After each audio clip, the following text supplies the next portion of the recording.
first of all, thanks for the invite.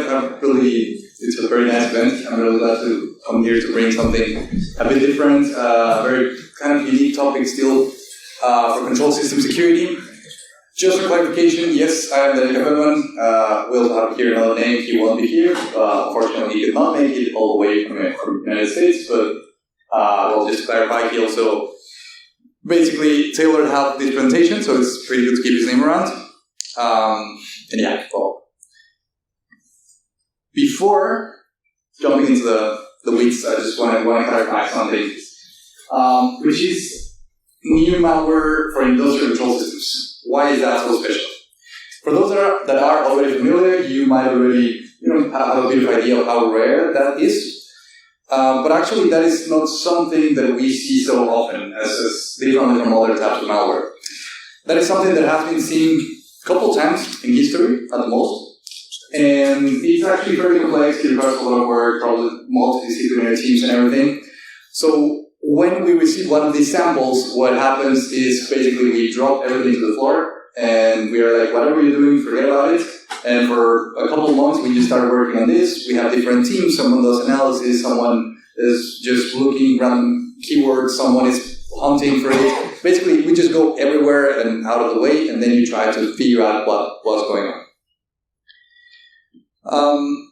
So as I mentioned, when I mention control system malware, or OT, for this case it's going to be the same. There's a slight difference, but in general, both terms refer to the same. These are basically, this is our full horizon of big, destructive, complicated attacks where there was basically malware for control systems. There are other types of minor attacks that have impacted production, whatever, but the only ones that actually were tailored for this type of engineering and computing and whatnot were the ones that you have here. You're pretty much most likely familiar with the last one, with Stuxnet. It was like, by now that's kind of like a good one for good known case in security. Basically, Iranian nuclear centrifuges that were delayed because of an attack from a couple of mysterious causes. And then we jumped a bit. There were a couple more things going on, but we jumped to two interesting ones, which were the Ukraine power outages. We were actually talking about that with some other people earlier today. Basically, 2016, two outages that were caused by direct attacks. One of them used different tools. It was just more of an operator went, moved around, turned on power. The other one was a specific malware that was called InDestroyer that actually used the specific protocols, like the specific protocols that they were using in the facility, let's say. And that was very important because we're going to get back to it in a second. But the next one, Triton, which was up until today, let's say, like most impactful of what we have seen. Triton, for those who are not familiar, is a case that we responded in 2017. Basically, it was in the Middle East, and basically something related to energy. And there was this actor that developed malware specifically to target a very unique thing that's called safety instrumented system that is the last layer of defense so that your plant can go into fail-safe if something happens. So, for example, it goes beyond 100 degrees, and then you don't want to do that because it can blow up, then your safety system is going to turn everything off. That was a specific thing that they got access to and started playing with it and developing specific malware. None of that is open. It belongs to a specific company, and to get access to that, they know who has access to it. So it was really, really interesting. And then finally, we got to the case that is ours for today, which is the INCONTROLLER and INDESTROYER V2. Both of them happened during the beginning of the conflict in Ukraine. INCONTROLLER is something that hasn't happened, actually. It's a set of tools that was acquired before they were deployed. That's something relevant. And INDESTROYER 2 is something that, we did see. It was just repurposing the attack from 2016, doing small modifications in the malware. Not even modifications, actually pulling a module from malware and then deploying that against different targets. That being said then, knowing that it's very special, now you can get into the mood of why we find INCONTROLLER so cool. And basically, the first big question that's going to come is, how do you know it exists if it was never deployed? Where did it come from? Whatever. Unfortunately, I have to do the formal explanation, which is we do a lot of collections, threat hunting everywhere. Basically have many partners and whatnot, and that is how it eventually got to us, to our attention. And basically, after we got the specific malware, which is fairly large and complex, we started reaching out to the vendors as well. So we worked, for example, with Schneider Electric, who owns some of the controllers that were affected, and we started working with them like, would you be able to reproduce this in your controller? Would you not be able to? What are the implications? And we started exchanging some of the feedback. If you want more references, there I mentioned like a couple of the different publications that there are. We have ours, of course, but I wanted to be able to choose and go and compare around. So this big set of tools, with INCONTROLLER particularly, refers to the 3 tools that you see on top. The 2 things below, I'm actually going to grade them, but it's just good to know that it exists. It was during the same time, in the same way that this was identified, that these other tools seem to be possibly related. There were one vulnerability, one backdoor that we thought maybe they're going to use on the IT side or something, but as of now, it seems like it's unrelated. So let's just let it go. Imagine I never said that. The first 3 are the important ones, which are tag run, code call, and unshell. Tag run, the first one. This one refers to a specific tool that interacts with a protocol that's called OPC UA. OPC UA is a framework, let's say, so that we can transfer the code from engineering side into machine readable. So basically, so that your computer can go and understand what's going on, and you can start sharing process data. So what are your controllers? What are your sensors collecting, and what do your actuators have to do to modify the process? But anyway, that's the full purpose of OPC UA. I'm going to get more in depth on these ones. I'm going to repeat them multiple times. So if you don't follow, no worries. I'll keep more examples. And then code call and unshell. Both of those are specific modules that seem to be the attack portion.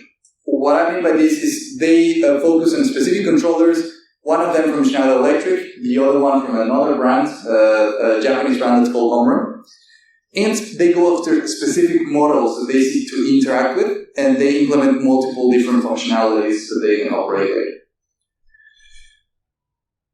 How does it look like in a short term? This is actually one of the things that made us the happiest after publication, was to try to understand how these tools will be implemented. Because when you see this malware, it's not something that you can run on a computer, see the test, and collect logs or whatever.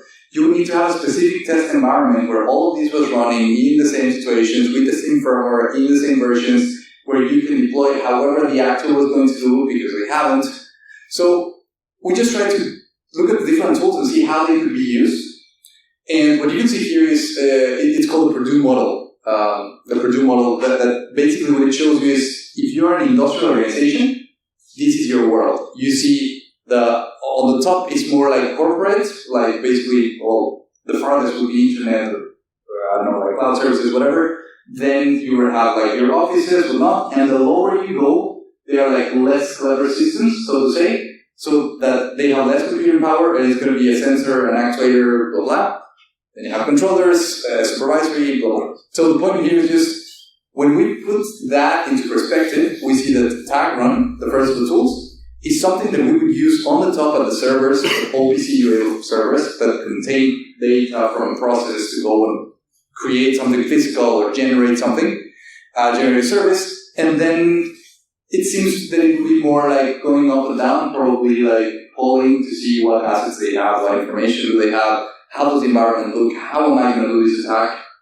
And then the second portion, the one below, the other two tools will be more for actually implementing the attack.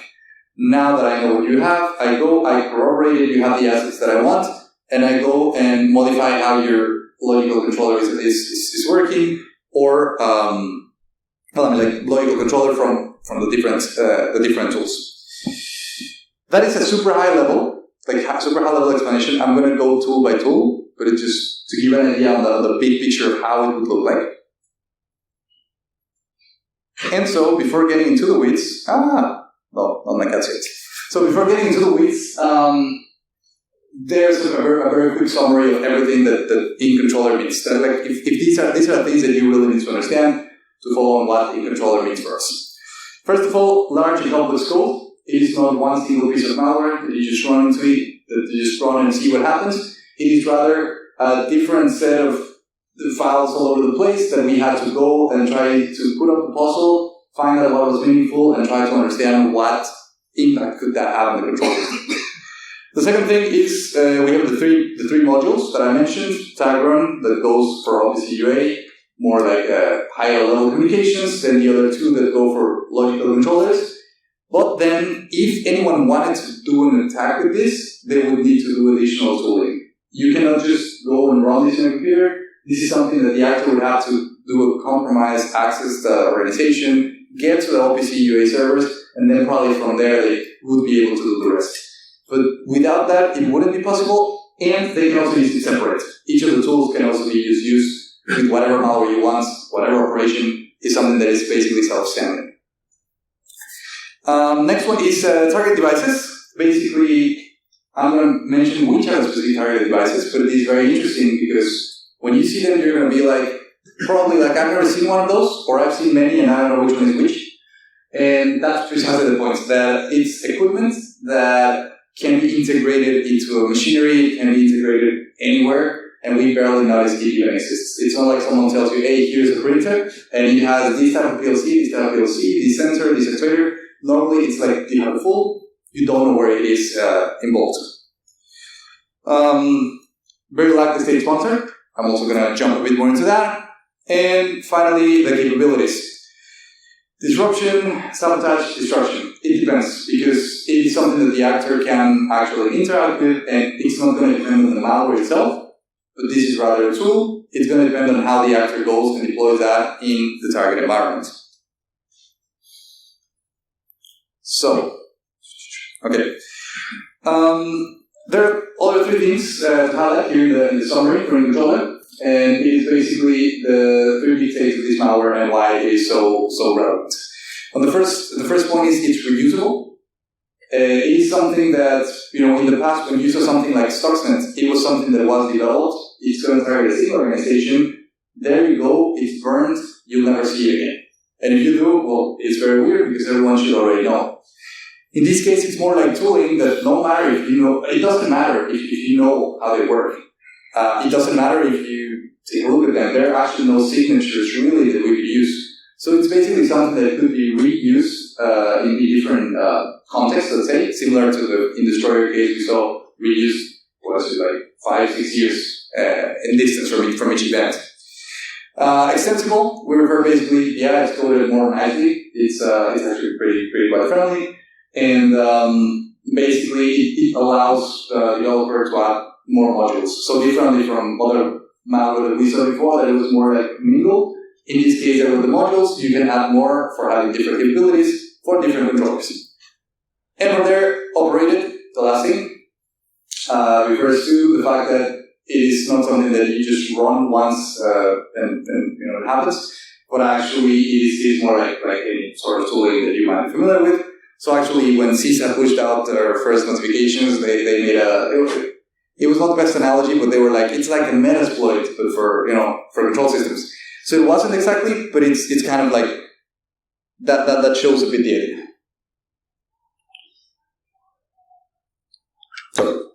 And then tooling overview. So now that we know the background of what INCONTROLLER actually is, we can get a bit more in depth into what each of the three different pieces of tooling do.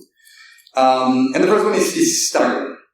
What I was mentioning for tag run particularly is this is something for OPC-UA. This is similar to other malware that has been used in the past for espionage. So it has more of usability. It can be it can be used for doing reconnaissance, for learning about the target, for understanding what type of assets they have, where they are located, visualize the structure, and even modify some of the tasks. So basically, if you want to modify the names of the machines and whatnot, what they're doing, but this does not have an actual disruptive purpose. It is more like probably something that you're going to use for lateral movements, for visibility.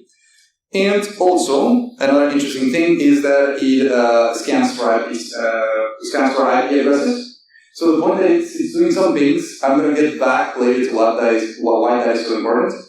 But it is something very important when you consider that that's something that in control systems at the least you would normally be aware of. So it helps you on the detection side. But I'll get back to it. The second one, the code particularly, what we had in here was a specific kind of malware that was targeting specific controllers, a couple of models from Schneider Electric.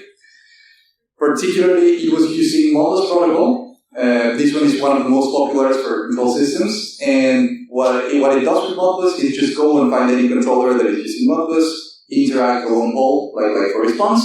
And then once that you can find the lucky one that you communicate with them, then it actually uses a different protocol that's called machine expert, I believe.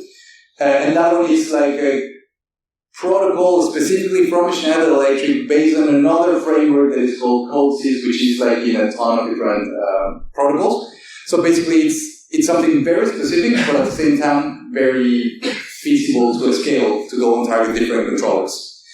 And then what it does in the end is once it gets in communication with the controller it wants, basically it's going to mimic the interaction. If you see here we say workstation. Workstation is our fancy word because people in OT do not want to say computer or PC endpoints, they want to say workstation. So it's basically a computer that connects and tells the PLC what to do. And then basically, in the end, we do have these attack features that you can do a DDoS, you can go wide the memory, you can go do modifications, write, erase, and all that. So that shows a bit of like how it could be a tool, more like used depending on what the actor wants, rather than something deployables. And these are specifically, when I was mentioning about the showing what the actual targets are, they're these beautiful boxes, which you may or may not have seen. Actually, once you see and you get into this, you're walking on the train and you see like, oh, there's something outside. You go into the cinema and, oh, they have something. It's basically everywhere, but we normally don't go and see those. Particularly for this attack, it was a TM251. That was the main target.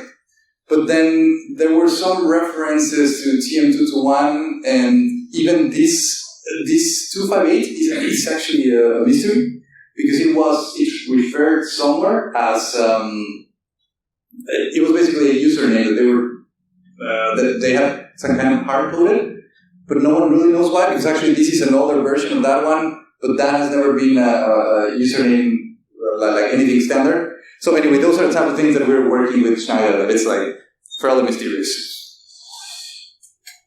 And well, in this sense, there are things to highlight is first of all the protocols that we're using there. The fact that the actor developed this with these protocols in mind means that it is something that could be scalable to go and impact other controllers.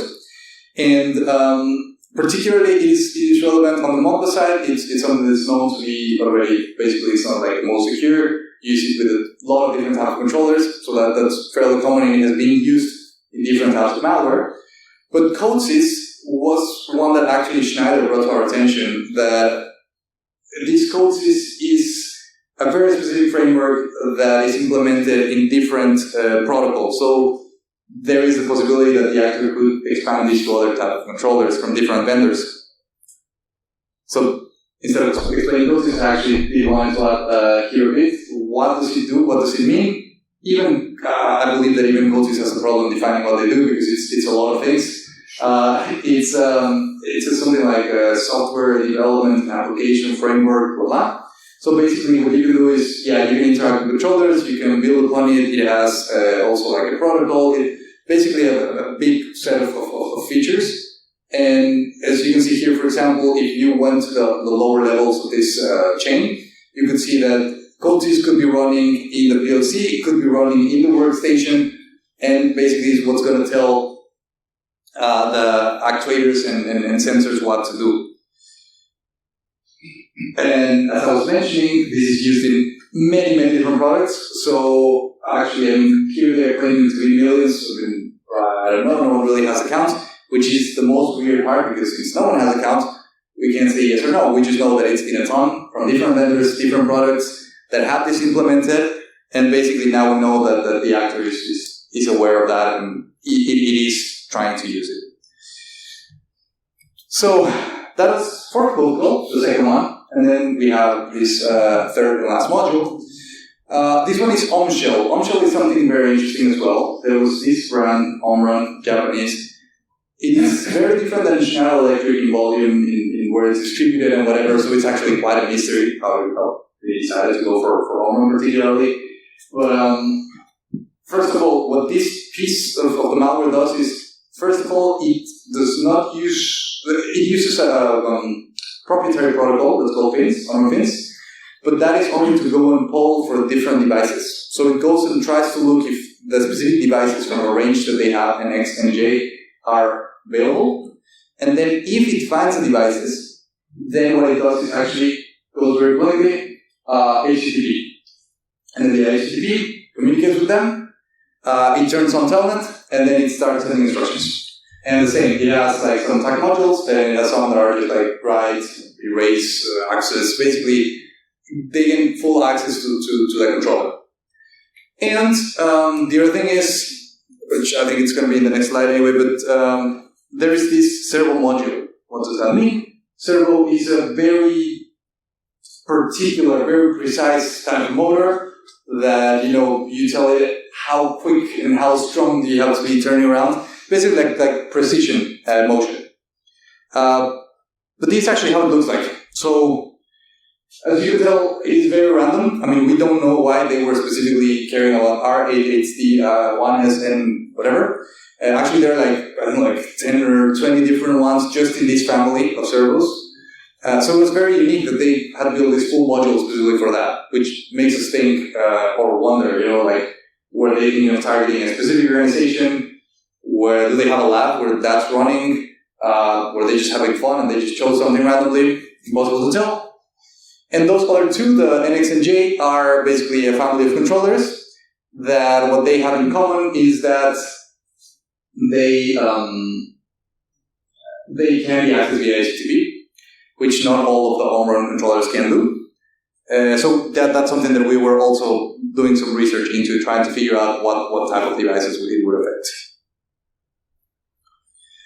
Other impacted devices, well, we mentioned it here, NXNJ. I think I was just like one slide forward, but yeah, basically it's going to use HTTP, and then it's going to go and look for these controllers. There might be more that are affected, but the only ones that have this public documentation where we could validate that communicate via HTTP are those. And then actually there's also, the vendor, Omron, released some guidance on what to do with these controllers, blah, blah. And then a couple of days ago, CISA also came and turned it into a vulnerability officially, in case you're curious. And yeah. So that is for the tooling. Now, for attribution and attack scenarios. First of all, on the attribution side, we do not have formal attribution. We do not, right at this point, we do not want to say it was from here or from there. One of the reasons is obviously because since it was never implemented, it's more difficult to go and find the steps from the actor. But the reason why we put it in context is, first of all, the tool complexity. It does require the level of resourcing that we have seen with prior type of malware for OT, the expertise and resources, and the limited utility. Basically, if you have this malware, there's absolutely nothing you can do with it that is not, messing up with them. It's definitely not something that could be used for financial purposes, which is where you also tend to see, a high level of complexity. And so based on that, we have this limited circumstantial evidence, Russian nexus. We have another extra couple details that unfortunately we're going to share this time. But since we can share that, and it's terrible to just go and give ideas and then, say like, it was this, well, believe me, we instead leave it for you to decide, like it could or it could not. But basically, this is like the list of activity that we have seen coming from this origin. Since 2014, as you can tell. Actually, this first one in 2014 was already doing almost the same as StackRun as one of these tools. It was basically playing on the OPC for doing reconnaissance and whatnot. Then you have the power outages. We have some estimation there, basically. So this intentionality and this capability from an external actor to get access into your organization before going and deploying any type of attack. And then, this year, at the beginning of the year, we had version 2. And the let's say raising awareness of INCONTROLLER. That being said, attack scenarios, what could happen?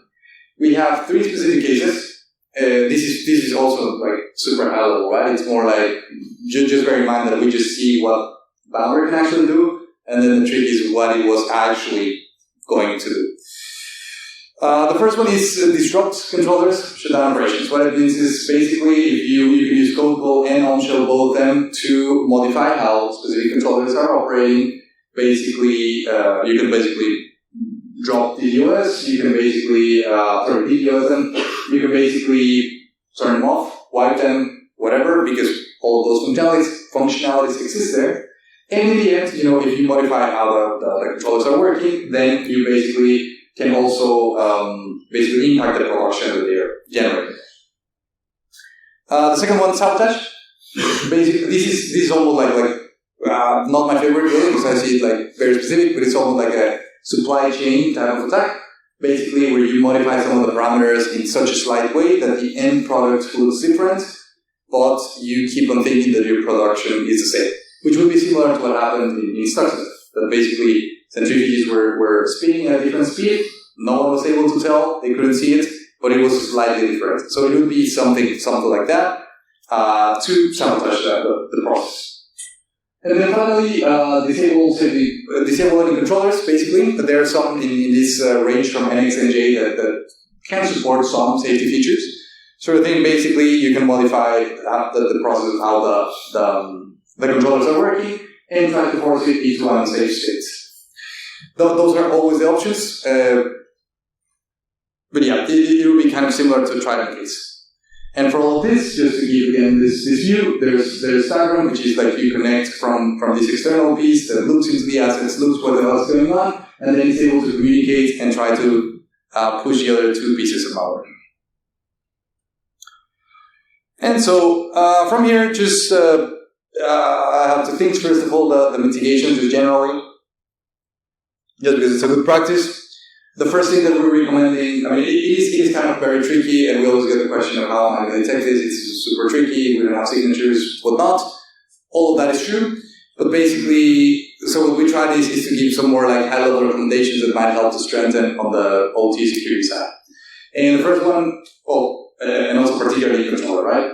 Particularly for INCONTROLLER, what we have here is if your organization or an organization that you're aware of has any of these assets, that is something that they should be taking a look at, because there's already something developed and we know there's an actor that might be interested in using it.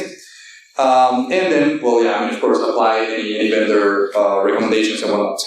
That would be the easy one. And of course, if you want, these are like super high level into OT recommendations of like always this good segmentation between IT, OT, and between the different portions of OT according to how critical they are, enable logging of OPC UA data, and allow listing devices. Basically, you should be able to know everything that is going on in the control system more than ever.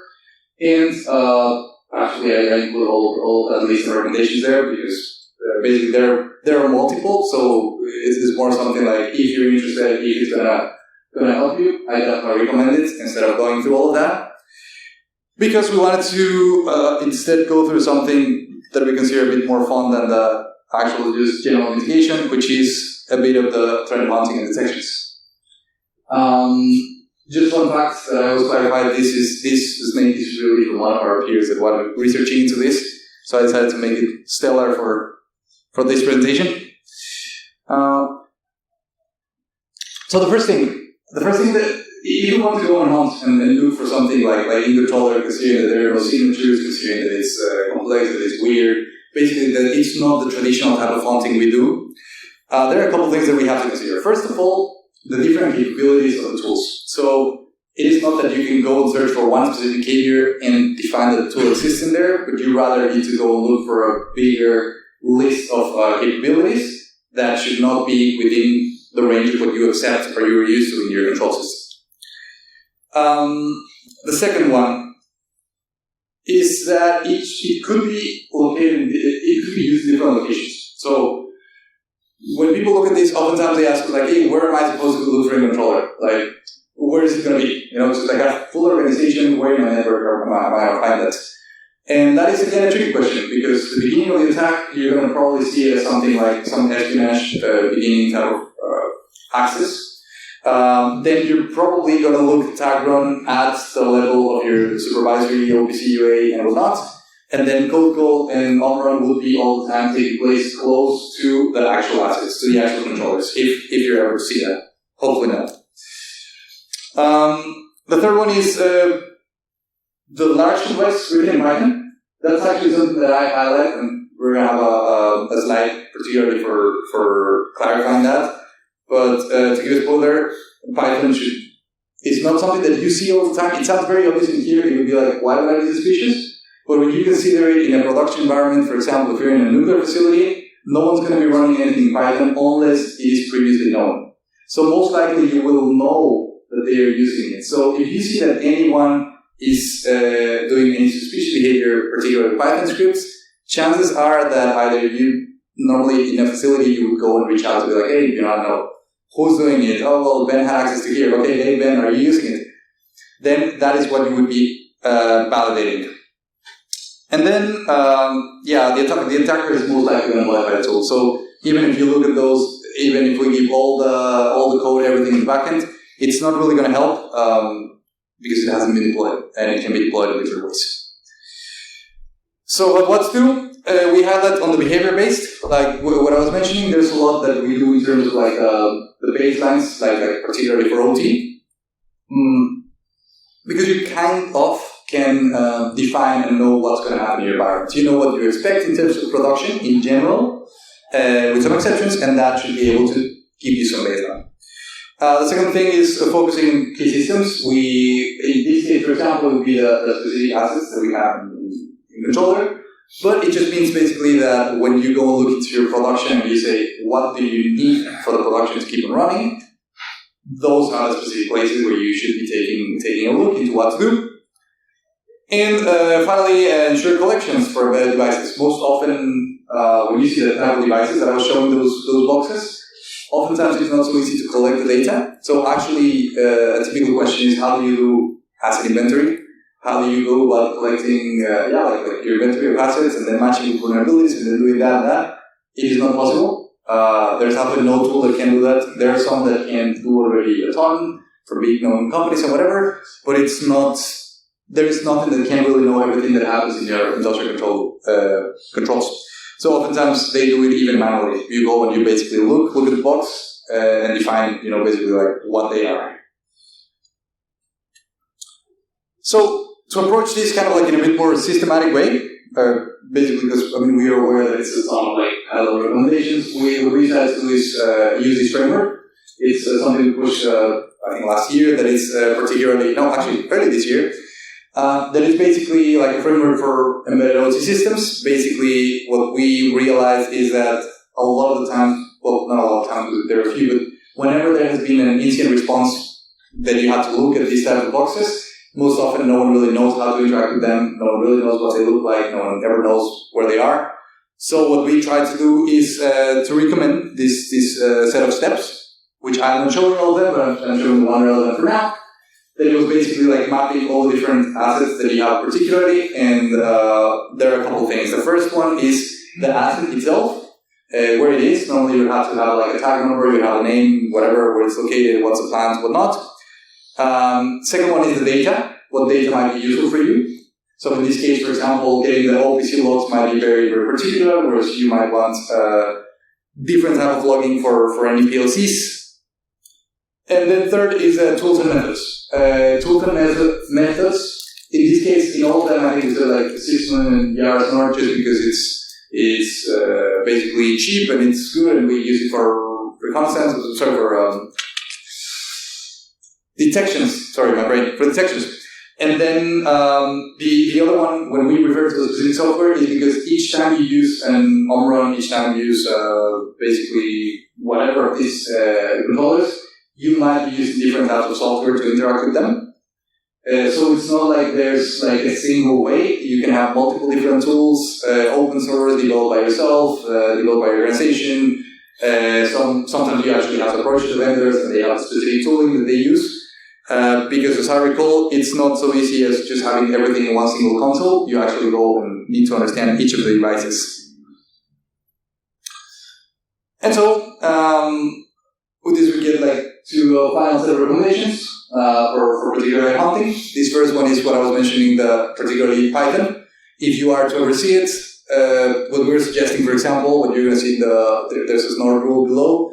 What we're suggesting is, first of all, that a list of OT products to highlight that it's something that you wouldn't be looking for in the full organization, because then if you look for Python everywhere, you're going to go be crazy.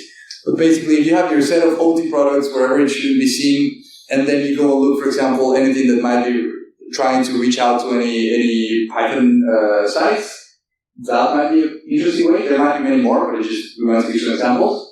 And this one is actually a fun one, because this is a real case when actors have deployed attacks with Python. They have to go and also update the version.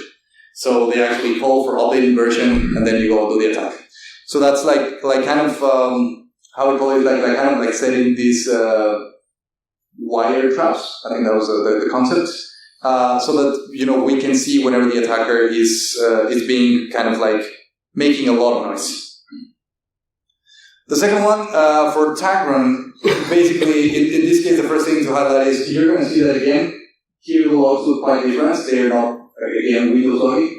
We decided to use this one, which is one of the most famous ones, which is OSIsoft or OSIsoft. I don't know how you pronounce it correctly.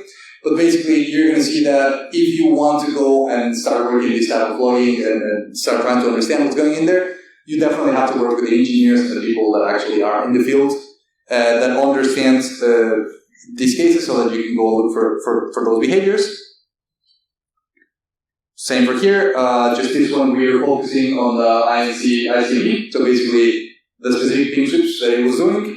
Again, because it's something that normally no one's going to be pinging your full OPCUA assets unless you already know it and there's like a proper process. At least on the industrial side, that is something that will be very carefully considered.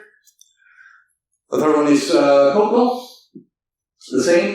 We also tried to find some logs. So actually, these logs, we didn't get them ourselves. It's just we went to a forum and started like looking around, and eventually, as you can tell, somewhere around there said like, look, I have my logs here. So we went and found some logs and tried to identify, just to give an example, but as you can tell, you cannot really say much about them. That is again another use case where you have to go and work with the actual engineering team. And in this case, again, you will be working, we suggest two different things. One of them is for looking for a specific protocol, anything that's happening with SO machine alert, which is a specific protocol with Schneider. And then the second one, that is basically any type of Modbus write requests. Basically, normally you wouldn't be communicating with your specific Modbus protocol or just writing things to the PLC unless you know why you're doing it. So, again, just giving more examples of how to find those type of small cues from the attackers that whenever they get a bit noisy, and this might be good for INCONTROLLER, but might also be good for many any other attack that is similar. And the last one was Omshell. Again, in this case, we did another one again just for fun, looking to Python requests. Also knowing that in this case, for example, there is this HTTP connection. So that's also why it became relevant with Omra and not with the others. But of course, you could basically go and look if mysteriously there's any telnet getting activated, or when anyone is querying 9600, which is the FINS protocol. Again, normally you would only be using it under very specific circumstances. Because just to clarify again, I probably repeated already too much, so you're going to get bored of this repetition, but again, you probably are going to need your engineers to go on and understand what is going on in here. And also, parentheses, EtherCAT was also mentioned in this model. That's another protocol going in if you want to add more layers of complexity.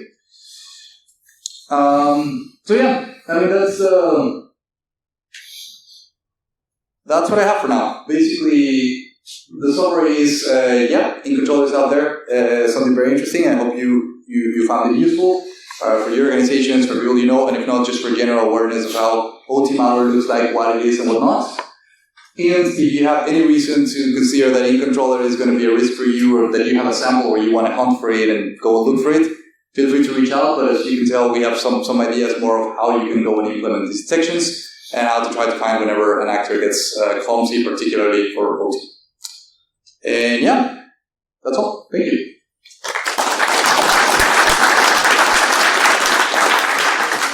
Thank you. Any questions for Ryan? Yeah. Tycoon and INCONTROLLER, are they running on all kind of iOSs or just on Windows, Linux machines? They do not run on the device itself, like the OT device itself. Can you repeat the question? Sorry. Okay. You're asking if INCONTROLLER runs on different types of OS, right? INCONTROLLER, yes. Are they running on all kind of iOSs and devices, and not on the say OT device itself, which has a different? Can they run everywhere? Yeah. Okay. Yeah. It's basically where do you actually run INCONTROLLER? So that makes a lot of sense. Yeah. So basically, normally, yeah, it does not. Well, first of all, it does not run on the controller itself. Since it's basically Python-based, you can basically just go and run it anywhere you want. As far as I remember, it was particularly good for Windows. I don't think we have tested where it's going to be running or not. But basically, any endpoint and not the controller. The reason why it's not the controller is normally you have the controller itself, and then you install basically within the controller what it's going to do, like a much more simplified version of code. But to do that, you connect the controller to a PC, what we call the workstation. And then that workstation is the one that pushes the code into... It should have a connection with the OT. Yeah, that is correct. Yeah. So all the changes that we were doing there, for example, where they were sending some requests, for example, in mod was to say like, hey, go and write something new into the controller. Hey, go and tell the controller to erase this. It's basically, you could do it even without malware, as long as you have access to that, to those boxes. So the risk is specifically with the workstations.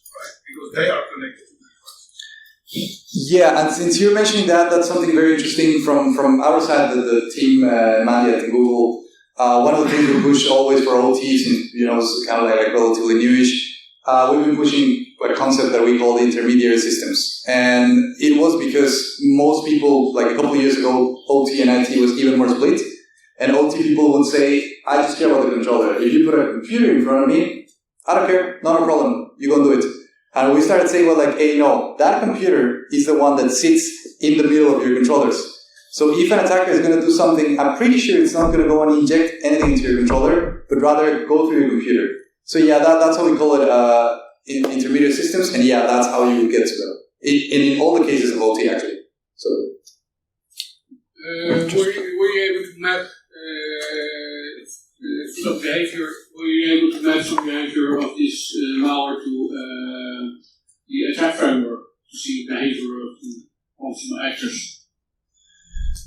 That is interesting, actually. We haven't done it. It should be doable. Yeah, I guess just since we haven't seen the attack itself, we didn't really go and map it. But yeah, it should be doable because actually another piece of research that we put out a couple of years ago was showing how there are a ton of overlaps between MITRE ICS framework and just MITRE enterprise framework. So actually, those overlaps at the least should be found in there. The ones that are not overlaps, I would have to check because actually there are some that are fairly specific for controllers. So that's a good suggestion. I'll follow up on that.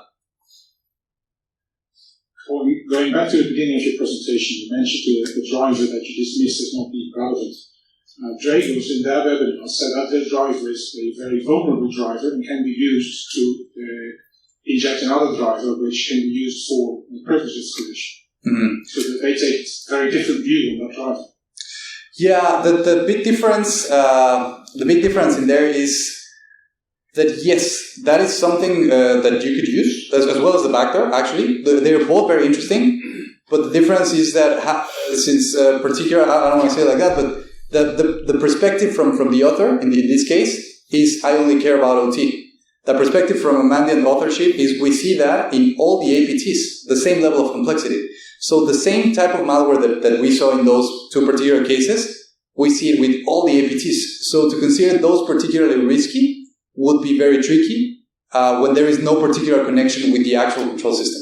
That is the reason why we don't consider it relevant. It doesn't mean it's not risky. It just means that it does not imply that it's riskier than any other action from APT before the controller. They pose it as part of the fine-tuning. Mm-hmm. Originally, they have different names for default. Yeah. No, agree. Originally, we had it as part of, it's actually in the INCONTROLLER paper, and the first detections that were released by CISA were only for those, assuming that it would be related. It's more like the more we research, the least it seems to be relevant. But yeah, in the beginning, we all published it together, together, the two tools, and before I didn't used to black it out. Right now I do because it, it's too loose to continue putting it in there. But yeah, it's entirely correct. Okay. Thank you very much. So let's give down another round of applause. Thank you.